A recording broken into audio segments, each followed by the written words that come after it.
जाहिर में मोहम्मद बातिन में क्या है जो नहीं जानता हो तो मोमेन नहीं है তুমি মোমেন হও তাহলে বুঝবা রাসূল কি জিনিস আবু জাহেল মোহাম্মদ চিনছে আর আবু বকর রাসূল চিনছে ঠিক কি না রাসূল কোনো ব্যক্তি নয় রাসূল সত্তা রাসূল আত্মা যে নিয়েছে মেনে বিপদে আপদে ডাকিয়া দেখো রাসূল তোমাকে চিনে চিনে কি না চিনে রাসূলের দোহাই দিলে পাওয়া যায় কি না ও কথা বলেন না কেন আরে রাসূলের দোহাই দিলে আল্লাহ শরম পায় আল্লাহ বলতেছে কুল ইন কুনতুম তুহিব্বুনাল্লাহ ফাত্তাবিউনি ইউহিব্বুকুমুল্লাহ ওয়া ইয়াগফিরু লাকুম যুনুবাকুম ওয়াল্লাহু গফুরুর রহিম আল্লাহ বলতেছে ও জগতের মানুষ আমি আল্লাহকে মহব্বত করতে চাও ভালোবাসতে চাও আমাকে ভালোবাসতে চাইলে আমার হাবিবকে ভালোবাসো মহব্বত করো বলি সুবহানাল্লাহ কাকে ভালোবাসার জন্য বলেছেন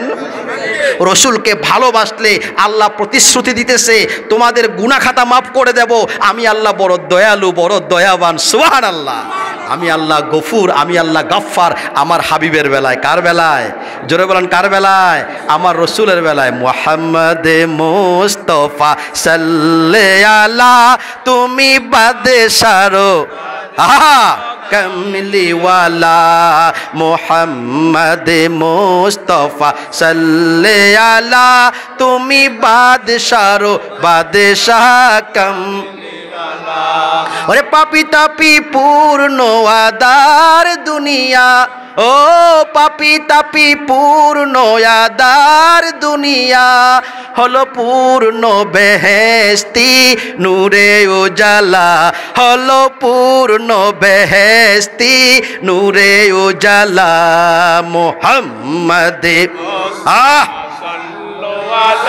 तुमी बादशारो बादशाह कमली वाला मोहम्मद मुस्तफा मोहब्बत दिया तुमी बादशारो बादशाह करे आउलिया आम्बिया तुम्हारी ध्यान सुबहानाल्लाह शुधु आउलियारा ना आम्बियारा कारण आमार रासूल सकल नबीदेरो नबी करे आउलिया आम्बिया तुम्हारी ध्यान तब गुण गाहिल खुद अल्लाह ताला तब गुण गाहिल खुद अल्लाह ताला मोहम्मद सल्लल्लाहु अला तुमी बादशारो कमली वाला मोहम्मद तुमी बादशारो बादशाह कामलीवाला एमन एक रसूल पेয়েছি যেই রসুল উম্মতের দরদি উম্মতের খানদারি রসুল হার ওয়াক্ত ইয়া রাব্বি হাবলি উম্মতি ইয়া রাব্বি হাবলি উম্মতি বলে কাঁদে কাঁদে কিনা কথা বলেন না কেন আমি আপনি কয়দিন কেঁদেছি হেরা গুহায় যিনি কেঁদেছেন রব্বি হাবলি উম্মতি যে বলেছেন চোখের জলেতে বুক যার বেসেছেন পাক নবীজির অশ্রু দেখে বনের পশু পাক নবীজির অশ্রু দেখে বনের পশু হায়রে খানা দানা মুখে লয় না আমরা মানুষ হইয়া নবী চিনি না ঠিক কি না আমরা উম্মত দাবি করি কিন্তু রাসূল চিনি আল্লাহ বলতেছে ওমা আরসালনাকা ইল্লা কাফাতাল লিন্নাস বাশীরা ওয়া নাযীরা ওয়ালাকিন্না আকসারান নাস লা ইয়ালামুন আমি আপনার হাবিব আমি আপনাকে পাঠিয়েছি শুভ সংবাদদাতা হিসাবে আমি আপনাকে পাঠিয়েছি ভীতি প্রদর্শনকারী রূপে ওয়ালাকিন্না আকসারান নাস লা ইয়ালামুন পৃথিবীর অধিকাংশ মানুষ আপনাকে চিনে না আপনাকে চিনে না আপনাকে চিনে না কথা সত্য কি না চিনে না রসুল চিনে না আহা আমার রসুলের কি শান আমার রসুলের কি সম্মান ইজ্জত ওই মেরাজে নিয়ে গেছে আমার হাবিবকে গিয়েছিলেন নবী খুদার আরশে কেঁদে কেঁদে নালিশ দেয় মৌলার কাছে কেঁদে কেঁদে নালিশ দেয় মৌলার কাছে দেখো কেন নবীজি জুতা খসে নবীর জুতার ধুলায় আমি আরশ মহল্লা নবীর জুতার ধুলায় আমি আরশ মহল্লা চিরধন্য হব গো রাব্বানা নবীকে জুতা খুলিতে করো মানা সুবহানাল্লাহ কোথায় গেছে আরশ আজিমে আল্লাহ রসুল চিন্তা করলেন, মুসাকে আল্লাহ তাআলা বলেছে, ও মুসা, তুমি তোমার রবের সাথে কথা বলবা, জোতা নিচে রেখে তুর পাহাড়ের উপরে ওঠো। আর আমি দুনিয়ার জমিনে নয়, সাত আসমান পাড়ি দিয়ে, নূরের সাগর পাড়ি দিয়ে আমি আল্লাহর আরশে উঠবো। ওখানে কি জুতা নিয়ে উঠবো? জুতা খুলে উঠতেছে, আরশ কাঁপা শুরু করলেন। আল্লাহ ডাক দিলেন, আরশ তুমি কেন কাঁপতেছো, কেন কাঁপতেছো? বারে খোদা, তুমি তো বলেছো তোমার হাবিবের জুতার তলার ধুলা দিয়ে আমি আরশকে ধন্য করবা। আপনার হাবিব তো জুতা খুলে উঠতেছে। আহা, ডাক দিলেন, ও আমার হাবিব, আপনি জুতা খুলে কেন উঠতেছেন? জুতা নিয়েই আপনি আরশে উঠুন। সুবহানাল্লাহ, সুবহানাল্লাহ। আহা, আবু বকর ছিলেন নবীর সাহাবী, নবীর ইন্তেকালের পরে বুকখানি কেন নড়ে চড়ে নবীর ঠোঁটখানি। সুবহানাল্লাহ।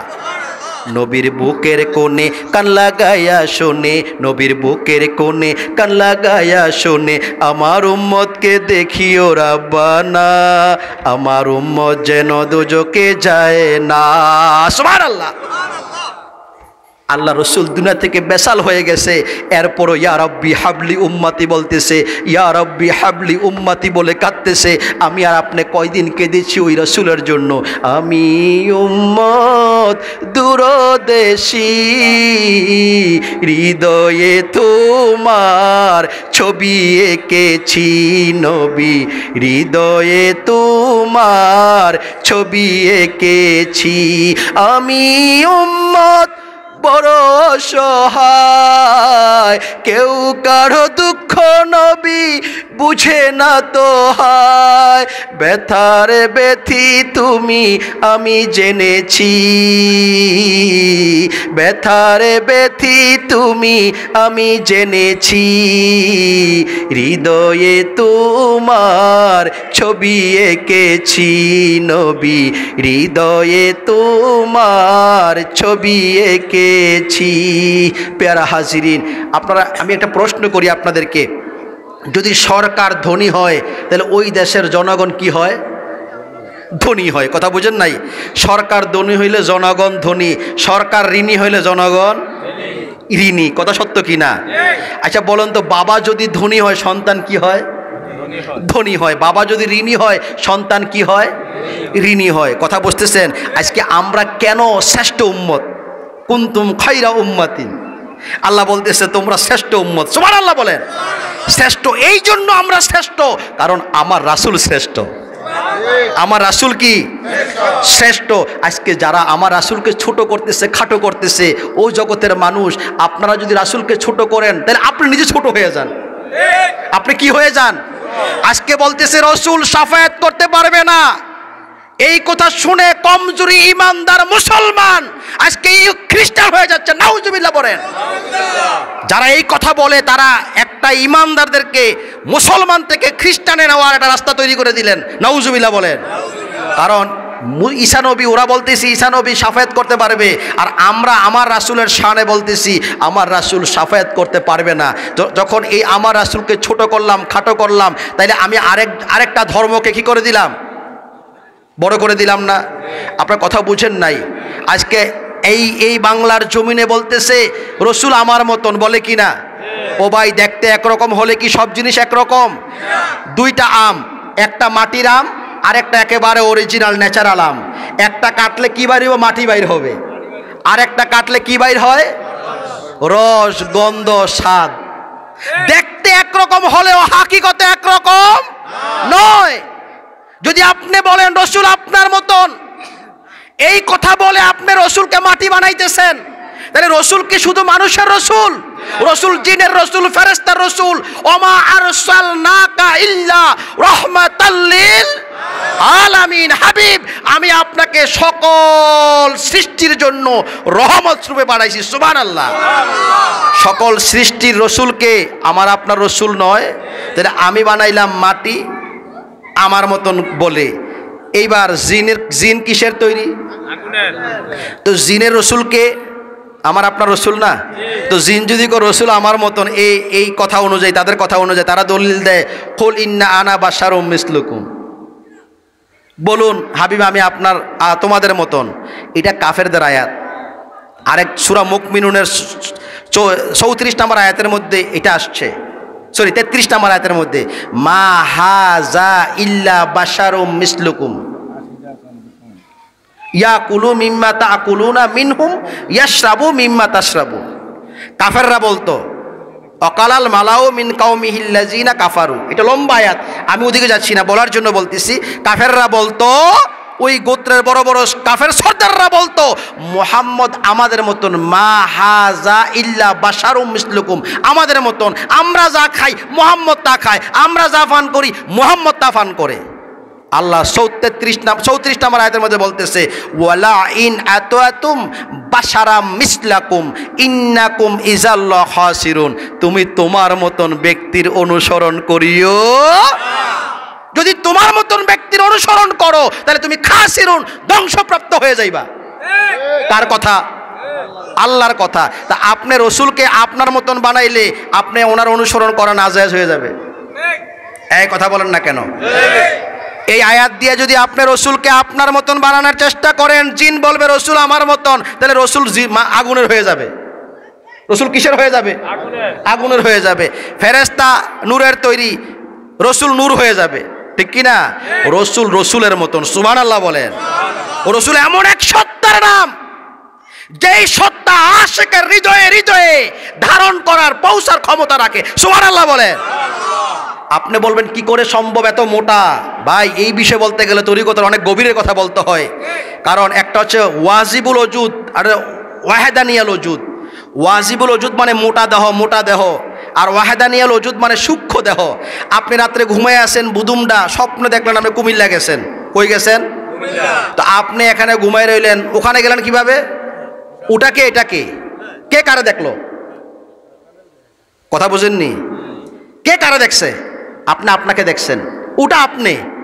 ওখানে একটা সুরাত, একটা মানুষ, একটা বডি স্ট্রাকচার সব ছিল কি না? এই কথা বলতে গেলে অনেক গভীরের কথা, আমি ওদিকে যাব না, কারণ ওগুলো ভিন্ন ধরনের কথা। আমি শরীয়ত এবং তরিদের কথা বুঝাইতে গেলে ভাই অনেক লম্বা সময় লাগবে। কারণ আমি আল্লাহ তাআলা কোরআনে বলতেছে, লিকুল্লিন জাআলনা মিনকুম শিরআতাও ওয়া মিনহাজা, আমি দুইটা রাস্তা রেখেছি, একটা শরীয়ত আর মিনহাজা বিশেষ পথ, যার নাম হচ্ছে তরিকত। বলি সুবহানাল্লাহ। শরীয়ত বাকিতে বাকিতে আর তরিকত নগতে। শরীয়ত হচ্ছে মাথার জ্ঞান, তরিকত হচ্ছে সিনার জ্ঞান। শরীয়ত হচ্ছে কাবা আর তরিকত হচ্ছে হেরা গুহা। শরীয়ত জমাতে হয় আর তরিকত নীরবে নীরবে হয়। কথা বুঝেননি? বুঝতে হবে। শরীয়তে মুখে জিকির হয় আর তরিকত বলে জিকির হবে কলবে। শরীয়তে ওযু করে পবিত্র হয় আর তরিকত বলে ওয়া ইন্না ফিল জাসাদি মুদগাতান ইজা সলাহাত সলাহাল জাসাদু কুল্লুহু ওয়া ইজা ফাসাদাত ফাসাদাল জাসাদু কুল্লুহু ওয়ালা ওয়াহিয়াল কাল। আল্লাহ রাসূল বলতেছে, তোমাদের দেহের ভিতর একটা মাংসপিণ্ড আছে, ওটা পবিত্র হলে তোমার সারাটা দেহ পবিত্র, ওটা অপবিত্র হলে তোমার সারাটা দেহ অপবিত্র। আল্লাহ বলতেছে, ইল্লামান আতাল্লাহ বিকালবিন সালিম। কোরআন এবং হাদিস সাবেত করে আপনি পবিত্র হয়েছেন ওযু করে, গোসল করে, আর আল্লাহ রাসূল বলতেছে এই পবিত্রতা দিয়ে তুমি নামাজে দাঁড়াইবা, তুমি আমলে বসবা, ওইটা হবে না, কারণ তোমার আত্মা পবিত্রকরণ লাগবে। ওটা করার ব্যবস্থা কি? জগৎ বরণ্য আলেম জালালউদ্দিন রুমি রহমতুল্লাহ আলাইহি, উনি যখন শামস তাবরিজের গোলামি নিলেন, সবাই ওনাকে সি ছি বলে ধিক্কার দিচ্ছে। অত বড় মাওলানা, তুমি শামস তাবরিজের কাছে গিয়ে কি পেয়েছো, কি পেয়েছো? উনি বলতেছে, আমি কিছুই পাই নাই, কিছুই পাই নাই, তবে আমি অনেক কিছু হারিয়েছি, অনেক কিছু হারিয়েছি। কি হারিয়েছো? আমার ভিতরে কাম ছিল, ক্রোধ ছিল, লোভ ছিল, মোহ ছিল, মদ ছিল, মাৎসর্য ছিল, নিফাক ছিল, অলসতা ছিল, বিলাসিতা ছিল। আমি জগৎ বরণ্য আলেম, আমার মাদ্রাসা থেকে প্রতি বছর 40,000 আলেম বাইর হইতো, এই ফকর অহংকার আমার ভিতরে ছিল। আমি যখন মৌলবি আজ খুদ নাসুদ মাওলায়ে রোম তা গোলামে শামসে তাবরিজে নাসুদ, আমি যখন শামসের গোলামি নিলাম, আমার ভিতর থেকে সব আমি হারিয়ে ফেলেছি, সব আমি হারিয়ে ফেলেছি, সব আমি হারিয়ে ফেলেছি। আমি একজন সাদা সহজ সরল মানুষ হয়ে গেছি। সরলে গরলে মিশে না, সরল ভাবে আসে যেই জনা, ঠিক কিনা? দু রঙ্গ ছোড় দো এক রঙ্গ হো যা, ছাড়া পা মোমবান ইয়ে ছাঙ্গ হো যা, দু রং ছাড়ো এক রং ধরো। তুমি মুনাফিকিও করবা, বাটফারিও করবা, আবার ইমান আমলের ব্যাস ধরে বসে থাকবা, এটা আল্লাহ কখনো পছন্দ করে? কখনো নয়। কখনো নয়। প্যারা হাজিরিন, এই জন্য একটা হচ্ছে ইলমুল ইয়াকিন আর হচ্ছে আইনুল ইয়াকিন, হক্কুল ইয়াকিন। ইলমুল ইয়াকিন মানে হচ্ছে এলেমের বিশ্বাস, পড়ার বিশ্বাস, আর হচ্ছে আইনুল ইয়াকিন দেখার বিশ্বাস। আল হাকুমুত তাকাসুর হাত্তা যুরতুমুল মাকাবির কাল্লা সাউফা তা'লামুনা সুম্মা কাল্লা সাউফা তা'লামুন সুম্মা লামুনা ইলমাল ইয়াকিন লাতারাভুন্নাল জাহিমা সুম্মা লাতারাভুন্নাল আইনাল ইয়াকিন। কয়টা ইয়াকিনে কথা বলেছেন? দুইটা, একটা হচ্ছে ইলমুল ইয়াকিন আর একটা আইনুল ইয়াকিন। এলেম মানে হচ্ছে পড়া, জ্ঞান। এই জ্ঞানটা তিন প্রকারের। কয় প্রকারের? কথা বলবেন, কয় প্রকারের? তিন প্রকারের। একটা জ্ঞান হচ্ছে পড়ার জ্ঞান। কিসের জ্ঞান? যেটাকে বলা হয় ইন্দ্রিয়ের জ্ঞান। ইন্দ্রিয় বুঝেন? পঞ্চ ইন্দ্রিয়। আমার আপনার ভিতরে চোখ, নাক, কান, জিহ্বা, ত্বক, এগুলো পঞ্চ ইন্দ্রিয়। এই জ্ঞানটাকে বলা হয় ইলমুল ইয়াকিন। মানে হচ্ছে ইলম দুই প্রকার, একটা হচ্ছে ইলমে লেসানি আর হচ্ছে ইলমে লাদ্দুনি, যেটাকে বলা হয় ইলমে তাসাউফ। এই সম্পর্কে কোরআনে অনেক সুন্দরভাবে ব্যাখ্যা বিশ্লেষণ আল্লাহ নিজে করেছেন খিজির আলাইহিস সালাম এবং মুসা আলাইহিস সালামকে দিয়া। আল্লাহ বলছে ওয়া আল্লামনাহু মিল্লাদুন্না ইলমা। ও মুসা, তুমি কি জানো আমি আরেকটা ইলম রেখেছি, জ্ঞান রেখেছি, ওটা আছে আমার বন্ধু খিজিরের কাছে। সুবহানাল্লাহ। যেটাকে বলা হয় ইলমে লাদ্দুনি, ইলমে তাসাউফ। ইলমে তাসাউফের সংজ্ঞা হচ্ছে অবিনশ্বর আত্মার পরিশুদ্ধির সাধনা। অবিনশ্বর আত্মার পরিশুদ্ধির সাধনা, যে আত্মার লয় নাই, ক্ষয় নাই, জন্ম নাই, যেটা আসছে আলমে আরওয়াহ থেকে, আপনার এই দুনিয়ার জমিনে নাসুতে, আবার চলে যাবে আলমে বর্জকে, বর্জক হয়ে আবার চলে যাবে হাসরে। যেখান থেকে আসছেন সেখানে যাবেন, ঠিক কিনা? কথা বলেন, যেখান থেকে আসছেন সেখানে যাবেন। পঞ্চ আত্মা পঞ্চরুহু হিসেব করে দেখতে পাই, এক থেকে হয় দুইয়ের জন্ম। পরমাত্মার মরণ নাই, পরমাত্মার কর্ম লইয়া জীবাত্মা যায় বিলীন হইয়া, জন্ম মৃত্যু নাম ধরিয়া চলিছে এ সংসার। কে বলে মানুষ বলে, কে বলে মানুষ মরে, বুঝলাম না ব্যাপার। মানুষ মরে না, মানুষ এক জায়গা থেকে আরেক জায়গায় স্থান পরিবর্তন করে। কি পরিবর্তন করে? জোরে বলেন, কি পরিবর্তন করে? আল আউলিয়াউ লা ইয়ামুতুনা বাল ইয়ান্তাকিলুনা মিন দারিল ফানাই ইলা দারিল বাকাই। সুবহানাল্লাহ। বাকা মানে স্থায়ীভাবে পরিবর্তন হওয়া। আল্লাহর ওলিরা শুধু পরিবর্তন হয় না, ওই পরিবর্তনটা হয় স্থায়ী পরিবর্তন, যেই পরিবর্তনের সাথে জাতের সাথে মিশে যায়। সুবহানাল্লাহ বলেন। কেমন মিশে? আল্লাহ যেমন কুন ফায়াকুনের ক্ষমতা রাখে, আল্লাহর ওলিদের দেহটা হয়ে যায় আল্লাহর কুদরত, আল্লাহর ওলিদের জবানটা হয়ে যায় আল্লাহর জবান। আল্লাহর ওলিরা যা বলে ওটা আল্লাহরই বলা হয়ে যায়, বলি সুবহানাল্লাহ। আপনি বলবেন দলিল লাগবে, দলিল ছাড়া আমি মানি না, দলিল ছাড়া আমি মানি না। কি বলবেন? দলিল ছাড়া আমি কি মানি না, বলবেন না? বলবেন না? আল্লাহ তাআলা সুলাইমান নবীকে দিয়ে এই ঘটনা আমাদেরকে শিক্ষা দিয়েছেন। সুলাইমান আলাইহিস সালাম যখন বললেন কে আসো, বিলকিসের সিংহাসন মুহূর্তের ভিতরে আমার সামনে হাজির করবা, তখন একজন জিন দাঁড়াইলেন, যার নাম হচ্ছে ইফরিফ। দাঁড়িয়ে বলতেছে হুজুর, আপনি আপনার এই এখান থেকে হুজরা শরীফে যাইতে যতক্ষণ সময় লাগবে, এর মধ্যে আমি আপনার বিলকিসের সিংহাসনটা এখানে আইনা হাজির করতে পারবো ইনশাআল্লাহ। বলো না স্যার। নারে তাকবীর, নারে রিসালাত, নারে গাউসিয়া। ওনার নাম কি? জি, আব্দুল কুদ্দুস সাহেব। আলহাজ হযরত মাওলানা আব্দুল কুদ্দুস সাহেবের আগমন, শুভেচ্ছার স্বাগতম এই এলাকার পক্ষ থেকে। প্যারা হাজিরিন, যেহেতু হুজুর স্টেজে চলে আসছে, আমি আর দীর্ঘায়িত করবো না, তবে আমি কথাটা বলে শেষ করে দেবো। অনেক লম্বা কথা, এদিক বলতে গেলে তো সময় লাগবে। ইনশাল্লাহ আপনাদের বিবেকের কাছে আমি কথাগুলো রেখে গেলাম। প্যারা হাজিরিন, যখন বাদশাহ সুলাইমান বললেন কে আছো, ইফরিত দাঁড়িয়ে বলল আপনি হুজরা শরীফ যাইতে যতক্ষণ সময় লাগবে এর মধ্যে নিয়ে আসবো। হুজুর বললেন, সুলাইমান পয়গম্বর বলতেছে না না না না, হবে না, আরো দ্রুত লাগবে। তখন একজন ইনসান মানুষ দাঁড়াইলেন, যার নাম হচ্ছে আসিফ ইবনে বারকিয়া। নাম কি?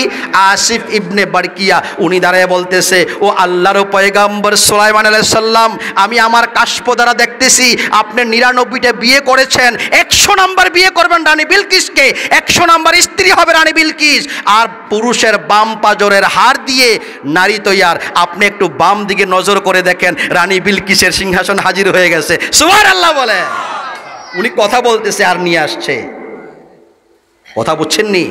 আল্লাহর ওলিদের পাওয়ার কত! আল্লাহ আল্লাহর ওলিদের এমন পাওয়ার দিয়েছে, সেই জন্য আল্লাহ কোরআনে বলতেছে আলা ইন্না আউলিয়া আল্লাহি লা খাউফুন আলাইহিম ওয়ালা হুম ইয়াহজানুন। সাবধান, নিশ্চয়ই আল্লাহর বন্ধুগণের কোনো ভয় নাই, তারা কখনো চিন্তিত হবে না। ভাই প্রত্যেকটা জিনিসের একটা এক্সপায়ার ডেট আছে কি না? এই পানির এক্সপায়ার ডেট আছে না, এর টিস্যুর এক্সপায়ার ডেট আছে। ফ্রিজ কিনেন, ফ্যান বলেন, এসি বলেন, যা কিছু কিনেন একটা এক্সপায়ার ডেট আছে। তাইলে আল্লাহ যে বললেন আল্লাহর ওলিদের ভয় নাই, চিন্তা নাই, এটার ডেট কতটুকু, কতদিন পর্যন্ত? আল্লাহ বলতেছে লাহুমুল বুশরা ফিল হায়াতিদ দুনিয়া ওয়া ফিল আখিরা। সুবহানাল্লাহ বলেন, লা তাবদিলা লিকালিমাতিল্লাহি যালিকা হুয়াল ফাউজুল আযীম। আল্লাহ বলতেছে আমি আল্লাহর জবানের বাণী, কখনো পরিবর্তন হবে। আর এর মধ্যে রহি আছে সফলতা। সফলতা আল্লাহর ওলিদের কাছে তোমরা সফলতা পাইবা, আল্লাহর ওলিদের কাছে গেলে আল্লাহ পাইবা, রসুল পাইবা। এই জন্য পেয়ারা হাজরিন, আমি যেই কথাটা বলতেছিলাম, কথাটা বলি আমি শেষ করে দেব। হজরতে ফুজাইল ইবনে আয়াজ রহমতুল্লাহ আলাইহি, উনি যখন এই আয়াতরা পাইলেন, আয়াতরা পাওয়ার সাথে সাথে উনি বুঝতে পারলেন আমি নামাজ পড়তেছি, জিকির করতেছি, আমি রোজা রাখতেছি, কিন্তু আমি তো অন্তরের মাধ্যমে আল্লাহকে ভয় করতে পারতেছি না। আল্লাহ বলতেছে আলা মিয়ানিল্লাযিনা আমানু ওয়া আনতাকশাহা কুলুবুহুম লিযিকরিল্লাহ। তোমাদের কি এখনো সময় হয় নাই অন্তরের মাধ্যমে আল্লাহকে ভয় করার, অন্তরের মাধ্যমে আল্লাহর জিকির করার? উনি এই চিন্তা করে দৌড় দিলেন আল্লাহর ওলির কাছে। আল্লাহর ওলি বলতেছে আমি তোমাকে অন্তরের শিক্ষা দিতে পারবো, তবে আমার কাছে একটা নিকৃষ্ট জিনিস আনা লাগবে। উনি দৌড়ে গেলেন, চিন্তা করলেন নিকৃষ্ট কি? একটা কুকুরকে ধরলেন। কুকুরকে ধরে যখন গামছা লাগিয়ে টেনে হেঁচড়ে নিয়ে যাচ্ছে, কুকুরের জবান থেকে কথা আসতেছে, ও ভাই আমাকে কোথায় নিয়ে যাও? আমি আমার পিসাবের কাছে নিয়ে যাচ্ছি। তোমাকে কেন? কেন তুমি নিকৃষ্ট? কুকুর বলতেছে আমাকে 4টা বাসি ভাত যদি কেউ খাওয়ায়, শীত কনকনে শীতের ভিতরে সারা রাত তার দরজায় বসে বসে আমি বাসি ভাতের কৃতজ্ঞতা স্বীকার করতে গিয়ে আমি তার বাড়ি পাহারা দেই। মালিক যখন সকালের সূর্য উঠলে দরজা খোলে, আমি লেজ নেড়ে অভিনন্দন জানাই, আমি কৃতজ্ঞতা স্বীকার করি। তুমি তোমার বিবেক দিয়ে, জ্ঞান দিয়ে বলো আমি আসলে নিকৃষ্ট পর্যায়ে পড়ি কিনা। ছেড়ে দিলেন, শুয়োর ধরলেন, শুয়োরেও কথা বলতেছে, ভাই কোথায় নিয়ে যাও? পীর সাহেবের কাছে নিয়ে যাই। কেন? নিকৃষ্ট জিনিস নেওয়ার জন্য বলেছেন। তুমি আমাকে জবাই করে ঝুলিয়ে দাও, টাঙিয়ে দাও, দেখো আমাকে 200 টাকা 300 টাকা কেজি করে আমাকে কিনে খাবে। যেই মানুষ আমাকে খায় আমি কিভাবে নিকৃষ্ট হই। ছেড়ে দিলেন। এইবার চিন্তা করতে শুরু করলেন আসলে নিকৃষ্ট কি। উনি চিন্তা করে খুঁজে পাইলেন ময়লা নিকৃষ্ট, পায়খানা নিকৃষ্ট। একটা বালতির মধ্যে 1 মগ পায়খানা নিয়ে কাগজ দিয়ে ভালো করে মোড়াইয়া বেঁধে, কারণ গন্ধ কইব তো, দুর্গন্ধ কইব না, মোড়াইয়া বেঁধে এবার এই বালতি নিয়ে হাঁটতেছে। কিছুক্ষণ পরে বালতি থেকে আওয়াজ আসতেছে, কিরে ভাই আমাকে জামাই আদর করে কোথায় নিয়ে যাচ্ছ? এটা জালালউদ্দিন রুমি রহমতুল্লাহ আলাইহি মসনবিতে লিখেছে এই গল্প। তখন এই ফুজাইল ইবনে আয়াজ বলতেছে ভাই আমি তোমাকে পীর সাহেবের কাছে নিয়ে যাই। কেন? কেন? কারণ পীর সাহেব বলছে নিকৃষ্ট জিনিস নেওয়ার জন্য। কুকুর ধরেছিলাম, শুয়োর ধরেছিলাম, আমি এখন তোমাকে নিয়ে যাচ্ছি। ওরা যুক্তি দেখাইছে, তাহলে রাখো রাখো রাখো রাখো। আচ্ছা বলো তো আমি এই পায়খানা হওয়ার পূর্বে কি ছিলাম? তুমি পায়খানা হওয়ার পূর্বে কোরা মুরগি ছিলে, গরুর মাংস ছিলে, মুরগির রোস্ট ছিলে, খাসির কুরমা ছিলা, হ্যাঁ অনেক মজার খাবার ছিলা। তো মজার খাবার খাওয়ার পরে আমরা পেটে গেছো, এরপরে তুমি ময়লা হয়ে গেছো, আমরা পায়খানা করে কি ফেলে দিচ্ছি, তাই নাকি? তাই নাকি? আরে ভাই কোনো মেশিনে যদি ধান ঢুকানো হয় এটা দাম বাড়ে, এটা চালু হয়ে বাইর হয়। কিভাবে বাইর হয়? কথা বলেন। গম ঢুকাইলে কি হয়? আটা হয়। আটা হয় না? দাম আগের থেকে বাড়ে না? বাড়ে তো। তো আমি যে এত উত্তম খাবার ছিলাম, আমি তোমার পেটে যাওয়ার কারণে আমি নিকৃষ্ট হয়ে গেলাম, আমি পচা গন্ধযুক্ত হয়ে গেলাম। আমি বলবো আমি নিকৃষ্ট নই, আমি তো উত্তম খাবার ছিলাম, তোমার পেটে যাওয়ার কারণে আজকে আমি নিকৃষ্ট হয়ে গেছি। তুমি নিজে নিকৃষ্ট এবং তুমি নিজেই কি খারাপ, ঠিক কি না? এই কথা শোনার সাথে সাথে বালতিটা ফেলে দিলেন। আল্লাহ নিজেই বলেছে উলাইকা কাল আনআমি বাল হুম আদওয়াল, মানুষগুলো চতুষ্পদ প্রাণী, তার চেয়ে আরো নিকৃষ্ট যে মানুষকে আল্লাহ তাআলা ওয়ালা কাদ কাররামনা বনি আদম শ্রেষ্ঠত্ব ঘোষণা দিয়েছেন। আজকে আমাদের হীন কর্মের কারণে, আমাদের কর্মের কারণে আজকে আমরা পশুর চেয়ে নিকৃষ্ট হয়ে গেছি। উনি ওনার গলায় গামছা গলায় বেঁধে নিয়ে গেলেন। হুজুর আমি আনছি। কি আনছো? আমি আমাকে আনছি, আমার মতো নিকৃষ্ট, আমার মতন পাপী, আমার মতো অদম আর এই পৃথিবীর জমিনে কেহ। প্যারা হাজিরিন, এই জন্য আমার মূল কথা ছিল, মূল বিষয় ছিল আমাদের purification of the heart is the greatest act of worship. এই পরিশুদ্ধ আত্মা বানানো এটা সবচেয়ে বড় ইবাদত। পরিশুদ্ধ কলব বানানো এটা সবচেয়ে বড় ইবাদত। এই ইবাদত করার জন্য আ person who does not have a guide is a misguided person. যেই ব্যক্তির গাইড মানে মুর্শিদ নাই, ওই ব্যক্তি পথভ্রষ্ট। ওই ব্যক্তি কি? পথভ্রষ্ট। যে যোগের ইমামকে চিনল না, তার হাতে বায়াত গ্রহণ করলো না, এই অবস্থায় যদি তার মৃত্যু হয় ওটা হবে অন্ধকারে। আল্লাহ রসুল বলেছেন। কে বলেছেন? জোরে বলেন, কে বলেছেন? আল্লাহ রসুল বলেছেন। এই জন্য যোগের হাদি মাইয়ুদলিলিল্লাহু ফালা হাদি আলা, আল্লাহ বলছে যার হাদি নাই, যোগের পথ প্রদর্শক নাই, ওই ব্যক্তির হচ্ছে পথভ্রষ্ট।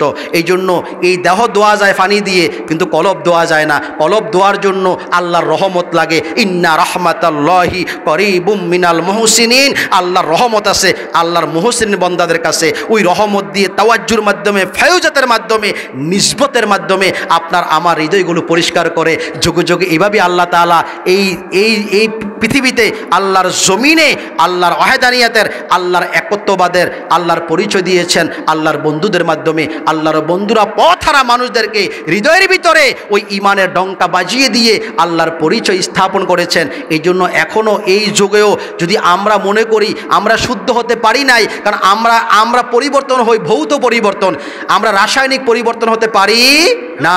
যদি রাসায়নিক পরিবর্তন হতে চান, স্থায়ী পরিবর্তন হতে চান, আপনাদের কদমে হাত রেখে বলি এই যুগেও আল্লাহর বন্ধুরা আছে যাদের কাছে গেলে আমরা ওই রাসায়নিক পরিবর্তন হতে পারবো, স্থায়ী পরিবর্তন হতে পারবো। তাদের সহবতে গিয়ে হৃদয়গুলো ইসলাহি করে, হৃদয়গুলো পরিশুদ্ধ বানিয়ে আল্লাহ যেন আমাদেরকে কবরে যাওয়ার তৌফিক দান করে। ওমা তৌফিক ইল্লা বিল্লাহ। আসসালামু আলাইকুম ওয়া রাহমাতুল্লাহি ওয়া বারাকাতুহু।